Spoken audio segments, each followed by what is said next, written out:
Number one, this is his choice. It's not media's choice. Right. It's not fans' choice.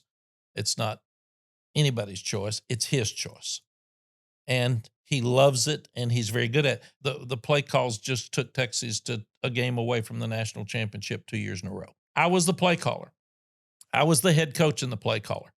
I was standing at midfield before a game, and I loved George Wells. I'm probably in my mid-30s, maybe late 30s, and George is older, and he's tough and crusty, and he's always mad about something. He's mad because we had turf on the sideline. I said it was muddy. I was trying to get it where you didn't have to stand in the mud. You're trying to make our players trip, and they're going to fall. I said, we'll pull it up.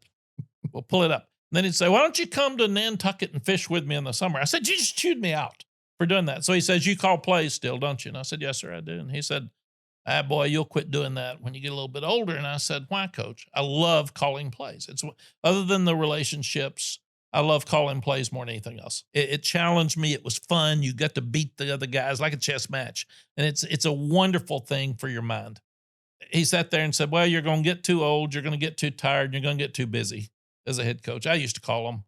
And he said, nah, I quit. And he said, all I do is bitch at the guys call them because I know how to call them. So for Steve to change, number one, he has to feel like he's had enough and he's too busy with all the stuff with Texas football. Recruiting and NIL and revenue sharing and everything else that goes into it. That's just on the side. That's not to mention the football itself. No, and this is a big monster. It's a huge deal to do all this.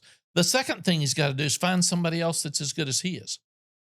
And that's really, really hard to do. And then the third thing he's got to do, when you bring a guy in, you've got to let him do it. And that was really hard. It's hard for me when you hear him call a play on 3rd and 5 and you're thinking, Jesus Christ, that's awful. I wouldn't call that play. Well, you can't stop him because you got 15 seconds left and it's already to the quarterback and you've sat in the meetings and you have the plans, but you got to let the guy do it if he's going to do it. So just to change is easy to say, it's hard to do.